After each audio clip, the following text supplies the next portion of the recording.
Okay, here it is. President Biden condemns his political opponents as threats to the soul of his Honest nation. to God, never thought I would see something like this from Joe Biden, from really any American president. Last night, the president of the United States gave the most dangerous speech I've ever Dude, that's hilarious. Shapiro reacts to Biden. Wait, this is two different Shapiro clips. heard from an American president, truly. And a lot of people out there right now on the left side of the aisle screaming about Donald Trump and his January 6th speech. I really hated Donald Trump's January 6th speech. But what Donald Trump did not do in that speech is declare that half the country was the enemy. He did not declare that half the country was fundamentally opposed. That's really interesting that Ben says this because neither did Biden, which he should. Not only is half the country, and not even half the country, but like, you know, all Republicans are kind of an enemy to the prosperity of America. Let's be real. It's true. It's just true. Ben Shapiro, greatest enemy of all time. I mean, look, if you are an accelerationist, okay, if you want America to crumble, then vote Republican because they will ensure that it happens, okay? They will starve out the masses to a degree where, you know, there is no solution other than some kind of accelerated and potentially violent, not revolution, but, you know, like some kind of fascism that will inevitably crumble this empire, okay? The idea that, like, Republicans and conservative attitudes, conservative ideas are not inherently dangerous the future of this nation is a silly one. It is true. It's so silly. It's silly to discuss. To the basis of the country. He attacked, I thought wrongly, the quote unquote political elite who had skewed the election or whatever. But what he didn't do was label half the country, people who were just political opponents, his actual enemies. He didn't actually do that on January 6th.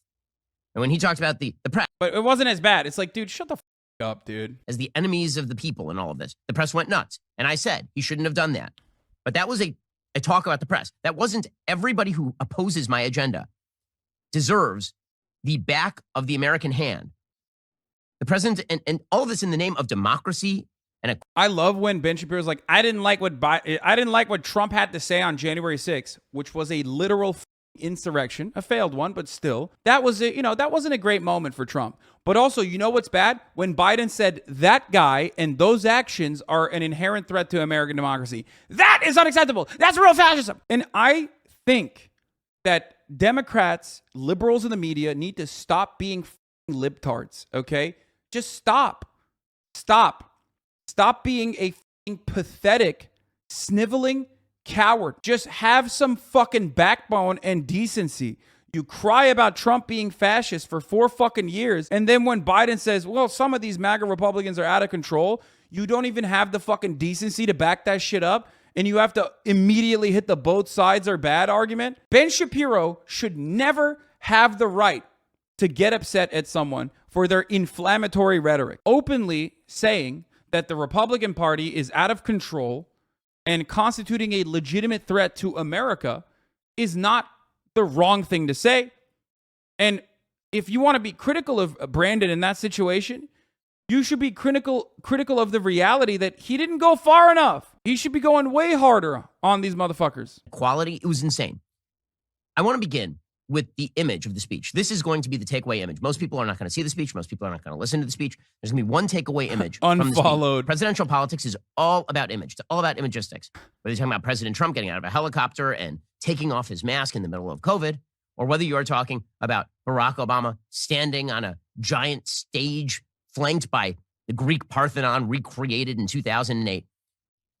When you look at this image, the image that you're seeing right now of Joe Biden, this is the single. It's aesthetics. You're crying about aesthetics. You're a lib.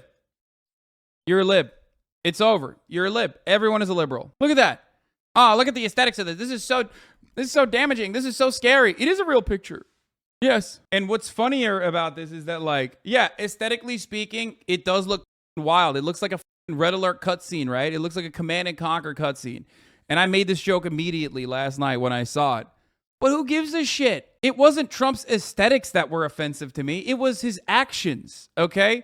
It was his policies. Hyper-focusing on the aesthetics of a particular thing and having no consideration whatsoever for the legitimate actions or even the words that he's using and what the message he's trying to deliver is lib shit, okay?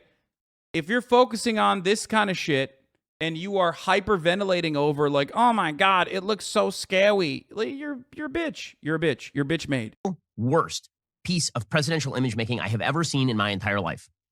It is not close. This is an astonishingly bad image for the president of the United States, especially when he's declaring, I'm here in defense of democracy, and now I'm going to yell at you about how everyone who opposes me is an enemy of democracy. Let's count the ways in which this is a horrible piece of, I mean, first of all, let's compare it to some other images, just so you see how bad a piece of imagery this is. It's insane. Okay, how about General Lux from Star Wars: The Force Awakens? It's the same image.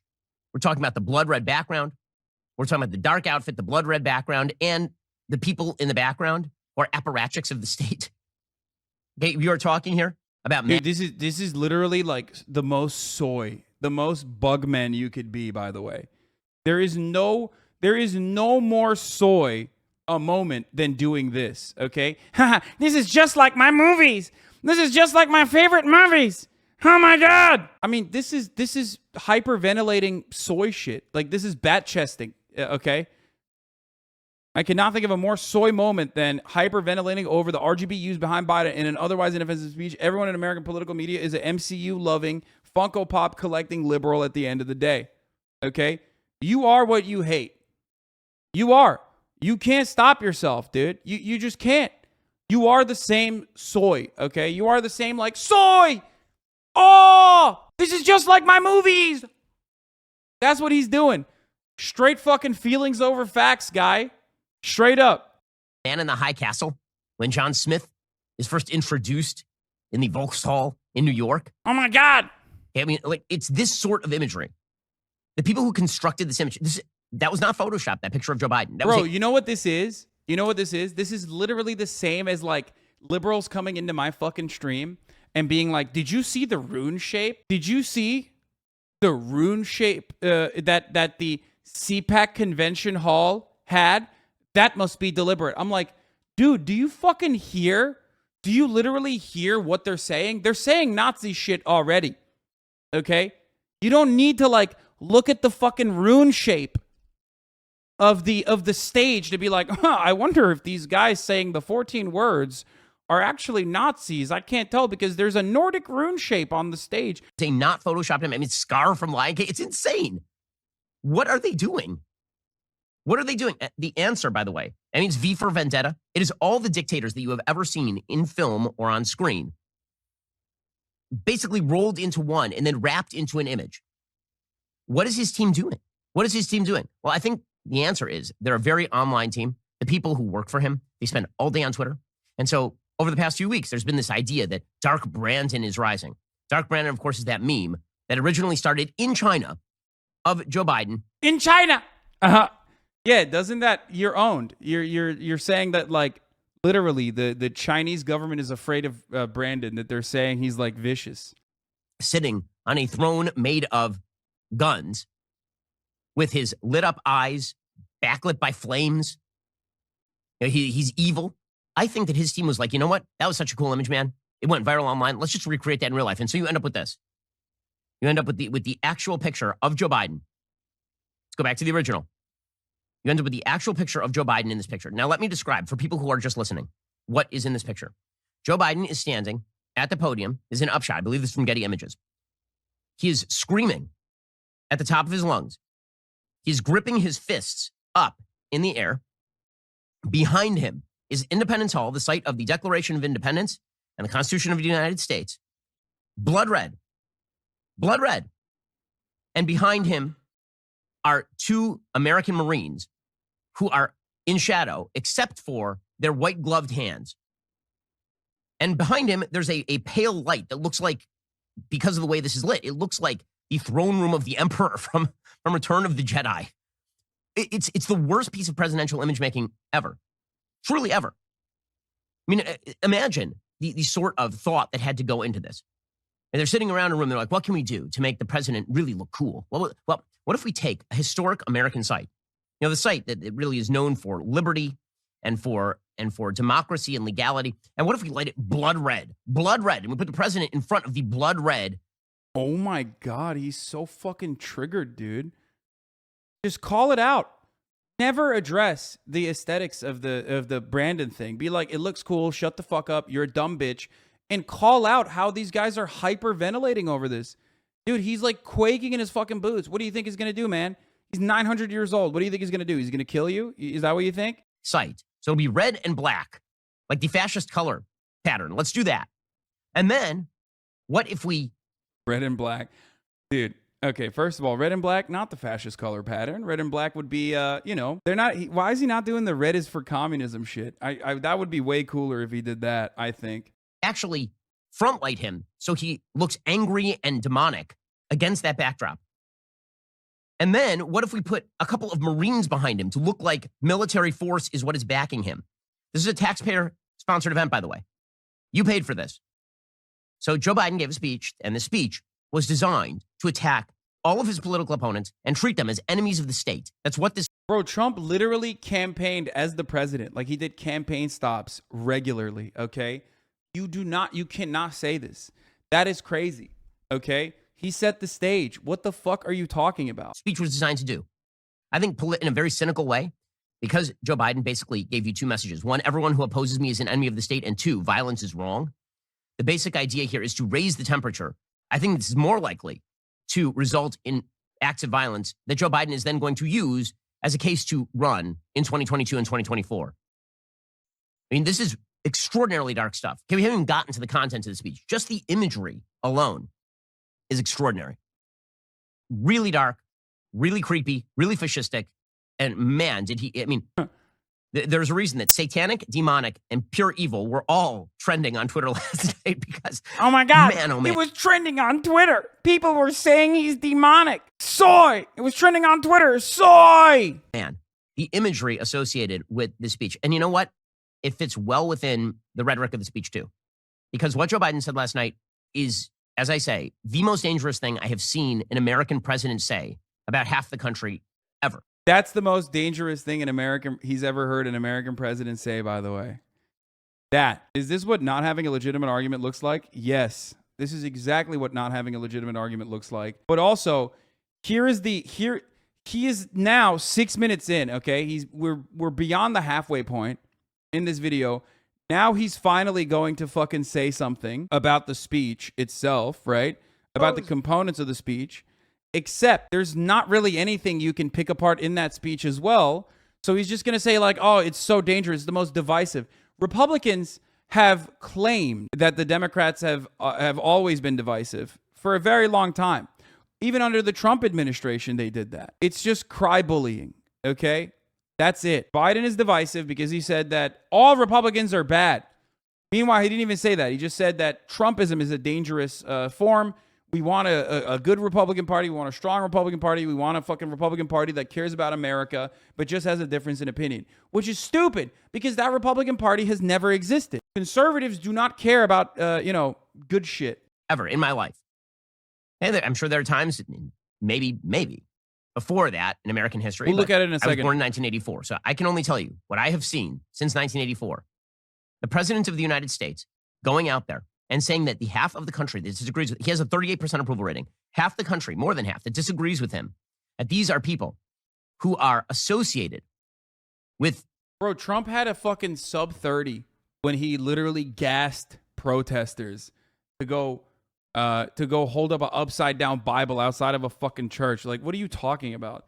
That was literally worse. Like, what the fuck do you mean? And also, Brandon is rising up. Let's be real. Brandon is rising up right now. Rise up, Brandon. He's hitting above 40 now. He's swinging, dude. Pure evil. He speaks about his fellow Americans the way that George W. Bush spoke about Al-Qaeda. So let's actually go through the speech now. We're going to go through it in real detail.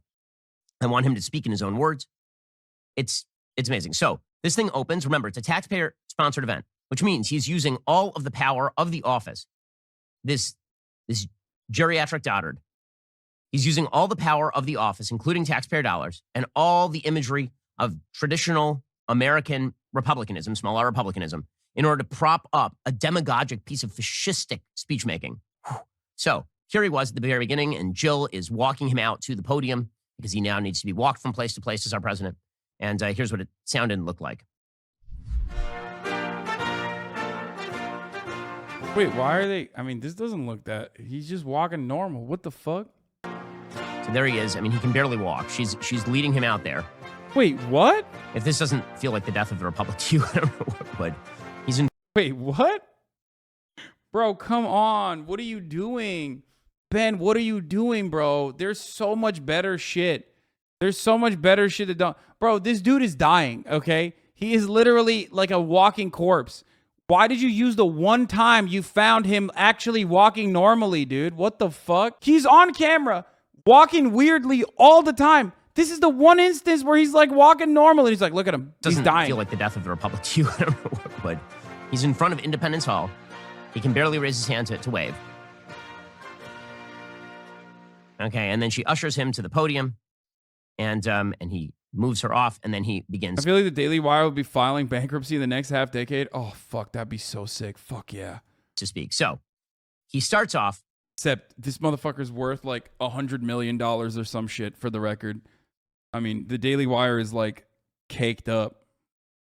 By welcoming his fellow Americans. And by his fellow Americans, he means everyone who agrees with him. This was a pure campaign speech, but it is laced through with the kind of seething hatred for his fellow Americans that I have not seen.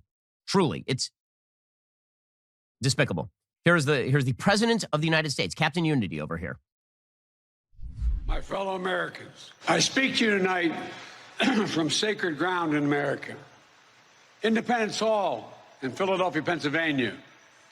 This is where America made its Declaration of Independence to the world more than 2 centuries ago with an idea unique among nations, that in America, we're all created equal. Okay, so first of all, you can hear that he's clearing his throat. He's not particularly healthy, but as you can see, this was angry Biden. There are two versions of Biden that are now present. There's really three versions of Biden that are present in American public life. There is doddering fool Biden, can't get a sentence out, can barely speak, is wobbling around. His aides are worried he's going to trip over a wire, falling off bikes, and all the rest. And that's one version of Biden. Then you have fake empathy Biden, where he goes into his low voice. He really cares. That's the stuff where, in completely inappropriate context, he cites the tragic death of his son in order to try and garner empathy for himself while supposedly trying to sympathize with others, right? That's version number 2 of Biden. And then there's angry yelly Biden. What we got last night was angry yelly Biden. So he continues with what he says are the real message of America. What is the soul? He said he was going to speak about the soul of the nation in front of a blood red background in satanic lighting. Here he was talking about the soul of the nation. What is America really all about? We the people. We the people. These two documents and the ideas they embody, equality and democracy, are the rock upon which this nation is built. Okay, so the very basis of his speech, that equality and democracy are the key values of the United States. They are some of the key values of the United States, but he's actually using the wrong language. Because when he says equality, what he means is equity. Right? He has made this very, very clear throughout his presidency. Equity means equality of outcome. It does not mean that you have equal rights under the Constitution. That is not what he cares about. He cares about equality of outcome. And if you oppose that, you're against equality. And when he says democracy, as it turns out, he does not mean. Dude, he's so triggered, dude. I don't know what else to say. I mean, this is like semantics. It's language policing. He's picking apart like some of the most innocuous, insignificant parts of this to be like, dude, it's so crazy. That's so crazy. He said equity. He said equity. He wants equality of outcome. This is communism. I don't know what to say. I don't know why he's like losing his fucking shit over this. I mean, I guess he has to make content for this. Like, this is what he has to do. I can't believe he said equality. It's unacceptable. You know what? You know who else wanted equality? Communists. At the top of the hour, equally, communists want everyone to see the 6-second ad break. The kind of republicanism, small r republicanism, that is discussed in the Constitution of the United States. The truth is, if you look at the Declaration of Independence and the Constitution of the United States, the key messages truly are liberty and republicanism, not equality. Jaded Jago, thank you for the 5 get the subs. The 5G vaccine for QAnon teens. Thank you for the 5 get the subs. Wait, what the fuck is this? The kind of republicanism, small r republicanism, that is democracy, as it turns out, he does not mean the kind of republicanism, small r republicanism, that is discussed in the Constitution of the United States. The truth is, if you look at the Declaration of Independence, yeah, no, totally. That's a fun little substitution. Okay, that's like small d democratism. like the Democratic Party. I love that. Thank you, Ben. He's saying like the true nature of American democracy is not democracy, like the small d democracy is in the name, but republicanism, you know, like the one that the Republican Party upholds. The Constitution of the United States, the key messages truly are liberty and republicanism, not equality and democracy. Yeah, no, not equality. America's never been about equality or democracy, actually. It's bullshit. Why would you say America's about democracy and equality? Dude, do you think someone cares about this? Are you out of your fucking mind? No, dude, come on. This is just team sports. The only people that will look at this fucking nerd, like slobbering all over this shit, losing his fucking mind, are going to be actual annoying weirdos, just like just as annoying as Ben. This has real young Republican debate club energy, okay? Like, good luck cutting an argument saying that America is about like upholding Republican values of the Republic and not about fucking democracy and equality. What are you saying right now? Those are positive things, okay? We are taught from a very, very early age that, you know, democracy is a good thing and all the other methods of control are bad. All the other methods of governance are bad. It's also a good thing to have equality, okay? Equality and democracy are hallmarks of the French Revolution. Because in the French Revolution, the whole idea was that it was égalité, liberté, fraternité. It was pure democracy. Damn, you're saying Biden's gay and French. Okay, that's unacceptable. Okay, he brought it back. Democracy was mob rule. The founders very much feared the idea of mob rule. Mob rule. Democracy is mob rule. Culminating in a powerful centralized figure who was able to do whatever he wanted without any of the checks and boundaries of the Constitution of the United States. That's what they feared. And that's what Joe Biden represents. So understand, when he says equality and democracy, you're hearing equality of rights and democratic Republican rule under the checks and balances of the Constitution. That's not what he means. What he means by equality and democracy is something very different. He means equity and mob rule. Those are the things that he's actually standing for. But again, what he's doing is he's hijacking. This whole speech was about hijacking traditional American images and turning them on their head, right? Independence Hall is now blood red. Equality and democracy, if you are in favor of a limited government and equality of right. I mean, he's just saying democracy is not good. Like, he openly said it. I don't need to like address it. I don't need to tell you that is a psychotic thing to say. Ben is doing it for me. So I don't even feel the need to address this at this point, right? Like, we all get what he's saying. Democracy is not good. Democracy is mob rule. Okay, well, if you are considering majoritarian rule, the democratic rule, to be mob rule, then you're advocating for what? The tyranny of minority? A minoritarian government? Which, of course, yes, that is what Ben is advocating for. And you're interested in a checks and balances system that hems in the power of a centralized bureaucratic state. This means, according to Joe Biden, you are against the founding ideals of the country. The battle. Damn, that's so terrifying. That's terrifying, folks. That's terrifying.